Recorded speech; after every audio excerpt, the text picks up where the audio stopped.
મુન્દ્રા તાલુકા અને શહેર કોંગ્રેસની મુન્દ્રા પોલીસને કડક રજૂઆત, અસામાજિક પ્રવૃત્તિઓ સામે ધાક બેસાડતી કાર્યવાહી કરવાની માંગ કરી। મુન્દ્રા તાલુકા અને શહેર કોંગ્રેસની મુન્દ્રા પોલીસને કડક રજૂઆત, અસામાજિક પ્રવૃત્તિઓ સામે ધાક બેસાડતી કાર્યવાહી કરવાની માંગ। મુન્દ્રા તાલુકા અને શહેર કોંગ્રેસ દ્વારા મુન્દ્રા શહેર તથા તાલુકામાં બગડતી કાયદો વ્યવસ્થાની સ્થિતિને લઈને મુન્દ્રા પોલીસને લેખિત રજૂઆત કરવામાં આવી હતી। શહેરમાં વધતી અસામાજિક પ્રવૃત્તિઓ, દિનદહાડે લૂંટના બનાવો, જગ્યા વકરતી દારૂની સમસ્યા અને કાયદાથી ડર્યા વિના બેફામ ફરતા બુટલેગરો સામે તાત્કાલિક અને ધાક બેસાડતી કાર્યવાહી કરવાની માંગ ઉઠાવવામાં આવી હતી। કોંગ્રેસના આગેવાનો દ્વારા રજૂઆતમાં જણાવાયું હતું કે આવી પ્રવૃત્તિઓ ઉપર કડક કાર્યવાહી કરવી પોલીસ તંત્રની જવાબદારી છે। જો તાત્કાલિક અસરકારક પગલાં લેવામાં નહીં આવે તો સ્થાનિક પ્રજાને સાથે રાખી જનતા રેડ જેવી કાર્યવાહી કરવાની પણ ચીમકી આપવામાં આવી હતી। આ પ્રસંગે મુન્દ્રા તાલુકા કોંગ્રેસ પ્રમુખ વિરમભાઈ ગઢવી, શહેર કોંગ્રેસના કાર્યકારી પ્રમુખ દેવેન્દ્રસિંહ જાડેજા, મુન્દ્રા નગરપાલિકાના વિપક્ષી નેતા ઇમરાનભાઈ જત, તાલુકા પંચાયતના વિરોધ પક્ષના નેતા નવીનભાઈ ફફલ, કાઉન્સિલરો જાવેદભાઈ પઠાણ, અનવરભાઈ ખત્રી, કાનજીભાઈ સોંધરા, ભરતભાઈ પાતારિયા, સુરેન્દ્રસિંહ ઝાલા, ભગુભા જાડેજા, એડવોકેટ ફારૂકભાઈ સુમરા તથા તાલુકા અને શહેર કોંગ્રેસના કાર્યકરો ઉપસ્થિત રહી લેખિત રજૂઆત કરી હતી। સ્થાનિક જનતામાં વધતી અસુરક્ષા ભાવનાને ધ્યાનમાં રાખીને કાયદો વ્યવસ્થા જાળવવા પોલીસ તંત્ર સજાગ બની તાત્કાલિક કાર્યવાહી કરે તેવી માંગ કોંગ્રેસ દ્વારા કરવામાં આવી છે। Bureau report, news 11 Gujarat, Mundra, Kutch.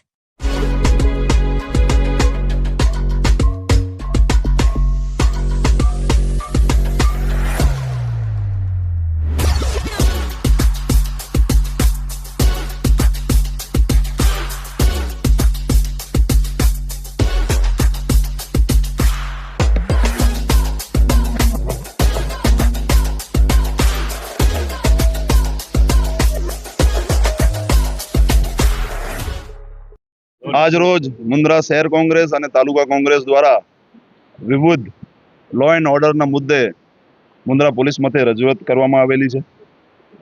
आजना समय में तमे जुओ छो के आपणा हमणा लूंटनो दिन दहाड़े बनाव बन्यो, जेमां आजे वेपारीओमां फफड़ाट फैलाई गयो छे।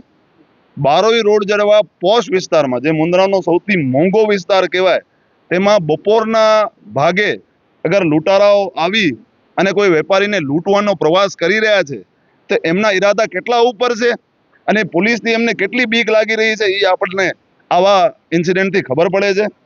અમારી આ બાબતે સાહેબને રજૂઆત હતી કે બારોઈ રોડ ઉપર પેટ્રોલિંગ વધારવામાં આવે। ત્યાં ટ્રાફિકની સમસ્યા સૌથી વધારે છે। તમે સાંજના ભાગે 6 વાગે 7 વાગે અમને પર્સનલમાં રજૂઆતો મળી છે કે ફેમિલી સાથે તમે નીકળી નથી શકતા। લોકો ત્યાં દારૂ પીને ફરી રહ્યા છે, જે અસામાજિક તત્વો છે ત્યાં દારૂ પીને ફરી રહ્યા છે, લોકોની છેડતીઓ કરે છે, છોકરીઓની છેડતીઓ કરે છે। આજે લૂંટનો બનાવ બન્યો, કાલે મુન્દ્રામાં અપહરણનો બનાવ બનશે, એના પછી મર્ડરના બનાવ બનશે।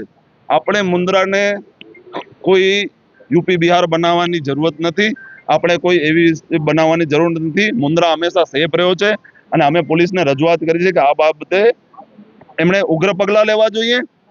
વેપારીઓ ઉપર હુમલા થઈ રહ્યા છે, कोईपण जातनो कोईपण वेपारी उपर कोईपण टॉपिक उपर हुमलो होय एवा हुमलाने रोकवामां आवे। भूमाफियाओ पर कार्यवाही करवामां आवे, बुटलेगरो उपर कार्यवाही करवामां आवे। आजे मुंद्राना दरेक पॉइंट उपर दारूना अड्डा चाली रह्या छे, चकला पोपटना अड्डा चाली रह्या छे, तमे एना उपर पोलीस कार्यवाही केम नथी करती? ज्यारे अमारे प्रमुखे आ बाबते रजूआत करी त्यारे अमने आवो जवाब मळे छे के तमे शुं करो छो, તમે સાથે શું કામ નથી હાલતા? સાહેબ, કાયદાકીય જોગવાઈમાં ક્યાંય એવું નથી કે અરજદાર તમારી સાથે હાલીને એમ કરે, એટલે આમ જનતા બીવે છે। અગર જનપ્રતિનિધિઓને આવો જવાબ મળી રહ્યો છે તો આમ જનતા પોલીસ સ્ટેશન આવતા બીવે એટલે જ છે કે એમને આવો જવાબ મળે છે। આવા જવાબથી પોલીસે બચવું જોઈએ અને નક્કર કાર્યવાહી થાય આવનારા સમયમાં, એવી અમારી માંગણી છે। અગર પોલીસ આના ઉપર કડક કાર્યવાહી નહીં કરે તો जनता અને અમારી પાર્ટી આ મેટરને પોતાના હાથમાં લેશે અને પછી કોઈ પણ કાયદો વ્યવસ્થા બગડશે તો એની તમામે તમામ જવાબદારી પોલીસની રહેશે। કે અગર તમે કહો છો કે અમે જનતા રેડ કરીએ, અમે બુટલેગરો પાસે જઈએ, અમે આંકડાના અડ્ડા ઉઠાવીએ, તો એનામાં જે અવ્યવસ્થા જળવાશે એની જવાબદારી તમામ પોલીસની રહેશે. એટલે પોલીસને અમે પોલીસનો સાથ સહકાર માંગી રહ્યા છીએ. પોલીસ ઉપર કોઈ પણ નુક્તાચીની કરવા માંગતા નથી. અમે એમના મનોબળ વધારવા માટે આવ્યા છીએ કે ભાઈ એ કાર્યવાહી કરે, અમે એમના ભેગા છીએ. એમના ઉપર કોઈ પણ રાજકીય દબાવ ના આવવો જોઈએ. બુટલેગરો ઉપર એ લોકો કાર્યવાહી કરશે, એના ઉપર કોઈ પણ રાજકીય દબાવ ના આવવો જોઈએ. આંકડાવાળા ઉપર કાર્યવાહી કરે, એના ઉપર કોઈ રાજકીય દબાવ ન ચલાવવો જોઈએ. અમે એમના ભેગા છીએ, પણ પહેલા કાર્યવાહી એમને કરવી પડશે, એવી અમારી માંગણી છે. અને કાર્યવાહી નહીં કરવામાં આવે તો આગામી સમયમાં કોંગ્રેસ પાર્ટી રોસ્તા ઉપર ઉતરીને એનો ઉગ્ર વિરોધ કરશે. આજનો પ્રશ્ન હતો કાયદો વ્યવસ્થા બાબતે, મુન્દ્રા શહેરમાં કથળતી કાયદો વ્યવસ્થા બાબતે, તાજેતરમાં થયેલી લૂંટના પ્રકરણના બાબતે, અને ખાસ કરીને જે મોટા ટાઈમથી અમારી એક રજૂઆત કાયમી રહે છે દારૂ માટેની. અને દારૂ માટેની જ્યારે અમે રજૂઆત કરી સાહેબને, તો સાહેબનો જે જવાબ છે બિલકુલ સંતોષકારક નથી. એમણે એમ કીધું કે ભાઈ અમે રેડ પાડવા જઈએ, તમે અમારા સાથે હાલો, પંચ બનો. આ બાબત છે કાયદો વ્યવસ્થાની. આમ નાગરિક અને પક્ષના વ્યક્તિઓ કોઈ ક્યારે પંચ કેવી રીતે બની શકે? અને સાહેબે જે જવાબ બિલકુલ અયોગ્ય વ્યક્તિ અને કહે છે દાદા આદમના જમાનાથી આ તો ચાલુ છે, દારૂનો ધંધો દાદા આદમની. પણ કાયદો વ્યવસ્થા ક્યાં છે? એસએમસી રેડું કરતી હોય, એલસીબી રેડું કરતી હોય, તો સ્થાનિક પોલીસ શું કરી રહી છે એ બાબતે? અમે એમને એ પૂછ્યું તો અમને જવાબ એકદમ ગુમરાહ કરીને જવાબ આપવાનો પ્રયત્ન કરવામાં આવ્યો. પણ અમારો હજી પણ એ જ મુદ્દો છે કે જે કાર્યવાહી સ્થાનિક લેવલે થવી જોઈએ એ સ્થાનિક પોલીસે કરવી જોઈએ. સતત અમે રજૂઆતો કરીએ છીએ, શું કામ એને ધ્યાનમાં નથી લેવામાં આવતું? અને પ્લસ એમ કે સામાન્ય વ્યક્તિ જ્યારે રજૂઆત કરવા તો કેવી હાલત હશે કે સામાન્ય વ્યક્તિ જ્યારે દારૂ મુદ્દે કે ત્રાસ મુદ્દે રજૂઆત કરે અને એને જ ફિટ કરવાની બાબત થઈ. આ તો ઊંધા કાન જલાવવાની બાબત છે. લોક જાગૃતિ થતી હોય છે અને જે સભ્ય સમાજના વ્યક્તિઓ છે હવે આવી બાબતો પર પડતા નહીં, પણ જે અસામાજિક પ્રવૃત્તિઓ કરે છે એ અસામાજિક પ્રવૃત્તિ માટે જ અમે ઊભા છીએ. ભાઈ આવા વ્યક્તિઓને દંડો અને તાત્કાલિક એના પર કાર્યવાહી. આ બાબત કોની છે? કાયદો અને વ્યવસ્થાની બાબત છે, પોલીસ ડિપાર્ટમેન્ટની બાબત છે. અમે રજૂઆત કોના કને લઈને આવીએ? પોલીસ કને આવીએ. અને પોલીસ જો અમે ઊંધા કાન પકડાવતી હોય તો આ બિલકુલ વાત યોગ્ય નથી.